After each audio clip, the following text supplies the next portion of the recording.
कहानी शुरू होती है फ्राइडे द 13 को। हम दो डिटेक्टिव्स को देखते हैं जो एक लड़की से अभी हाल ही में हुए एक मैसेकर के बारे में पूछताछ कर रहे थे, यानी कत्लेआम के बारे में। ये लड़की उस मैसेकर से जिंदा बचकर निकली है, इसलिए पूरी कहानी जानने के लिए हमें पीछे जाना होगा। मैसेकर एक आर्केड में हुआ था जहाँ गेम्स वगैरह खेली जाती है।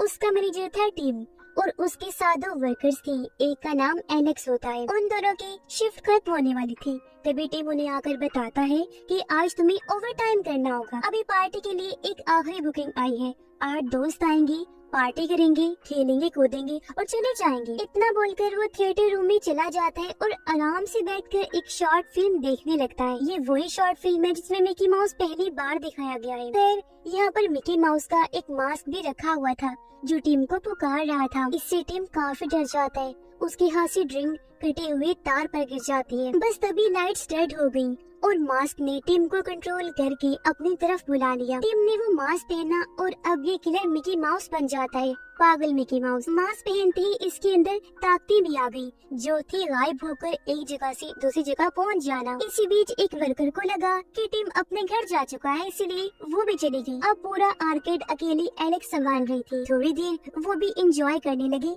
कि तभी फोन बजा और जब उसने फोन उठाया तो कोई नहीं बोलता। असल में टिम यानी मिकी उसके साथ खेल रहा था। उसे सीटी बजने की आवाज सुनाई देने लगी, जिसका पीछा करते हुए वो मिकी तक पहुंच जाती है, जो कि जंजीरों से दरवाजों को लॉक कर रहा था। उसे देखकर एलेक्स वापस भाग गई तो उसके दोस्तों ने उसे हैरान कर दिया, उसे सरप्राइज देकर। ये वही 8 दोस्त थे। दरअसल इन्होंने एलेक्स की बर्थडे पार्टी के लिए बुकिंग की थी। हालांकि एलेक्स का बर्थडे अभी कई हफ्तों बाद था, फिर भी ये दोस्त हैं और जिसने पार्टी अरेंज की वो है मार्कस, क्योंकि ये बचपन से ही एलेक्स को पसंद करता है।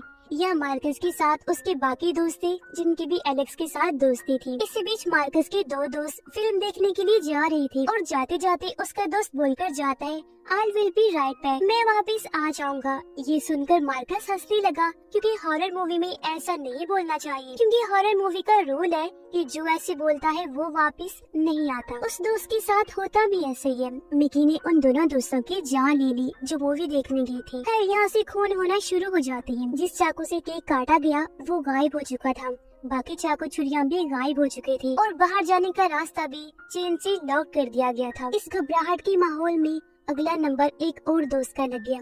मिकी ने उस पर भी अटैक करके उसकी जान ले ली। फिर इसके बाद मरने की बारी आई फीमेल फ्रेंड की, लेकिन वो बच गई क्योंकि उसके हाथ में टॉर्च थी। मिकी टॉर्च की लाइट से डरता है, उस लाइट में वो गायब नहीं हो सकता। वो उस लड़की से दूर भागा तो दूसरी फीमेल फ्रेंड उसके पास आ गई। मिकी ने दूर से चाकू झटका, तब उसके ऊपर खून फेंक दिया, जिस वजह से वो मरी नहीं, टाइम पर भाग जाती है। इस बीच मार्कस और एलेक्स का प्यार मोहब्बत भी बढ़ रहा था। उनकी दोस्त ने जाकर बता दिया कि मामला थोड़ा सीरियस चल रहा है, यहाँ बहुत बड़ी गड़बड़ है। ये सुनकर एलेक्स ऑफिस में गई पुलिस को फोन करने के लिए, लेकिन कंप्यूटर पर भी मिकी ही बैठा हुआ था। फोन किया तो वहाँ भी वही बोल रहा था और लोगों को मारने के लिए वो 7 वाले बार में भी पहुँच गया। लोगों के पास से एक एक करके उन्हें भी मार कर फिर से वापस आ गया। फिर गया एलेक्स के दोस्त के पास जो अपनी धुन में ही मगन राइड पर बैठा हुआ था, पर तभी मिकी उसे गोल गोल घुमा कर राइड के चक्रों में फंसा देता है। एलेक्स, मार्कस और उनकी दोस्त को 2 दोस्तों की लाशें मिल चुकी थी, जिन्हें देखकर इतना तो क्लियर हो चुका था कि अब यहाँ से निकलना बहुत जरूरी हो गया है। और सबसे जरूरी बात की अलग नहीं होना। एक फीमेल फ्रेंड बड़ी आराम से VR गेम खेल रही थी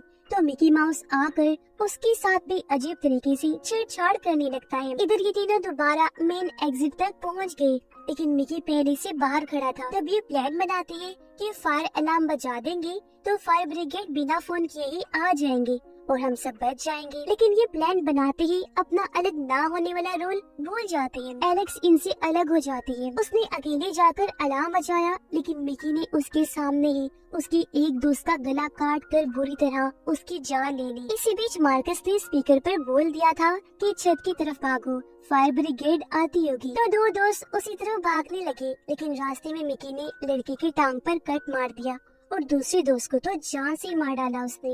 इतने में एलेक्स इन दोनों के पास वापस आ चुकी थी और ये सोच रही थी कि आगे क्या करना है। तभी बाहर जाकर मिकी एक और फीमेल फ्रेंड को मार डालता है। एलेक्स ने किलर को काफी पास से देखा, इसलिए वो समझ चुकी थी कि किलर टेलीपोर्ट हो सकता है, लेकिन फ्लैश लाइट में नहीं। अभी वो सोच रही थी कि आगे क्या किया जाए, तभी मिकी आ जाता है। बहादुरी दिखाते हुए एलेक्स का दोस्त उसके पास गया, जाहिर है उसकी मौत तो पक्की थी। मिकी ने उसकी भी जान ले ली। एलेक्स ने फौरन मिकी पर टॉर्च मार दी, पर इस बार मिकी ने कुछ अलग ही करके दिखाया। भागने की बजाय उसने हमला करके उस टॉर्च की लाइट को रेड कर दिया और एलेक्स की गर्दन उड़ा दी। और सबसे बुरी मौत यहाँ एलेक्स की हो गई। और अब मिकी एक दो दोस्त जो बचे हैं उनको भी नहीं छोड़ेगा, मौत की नींद सुला देगा। और इसी हॉरर भरी एंडिंग के साथ ही ये कहानी इधर ही खत्म हो जाती है।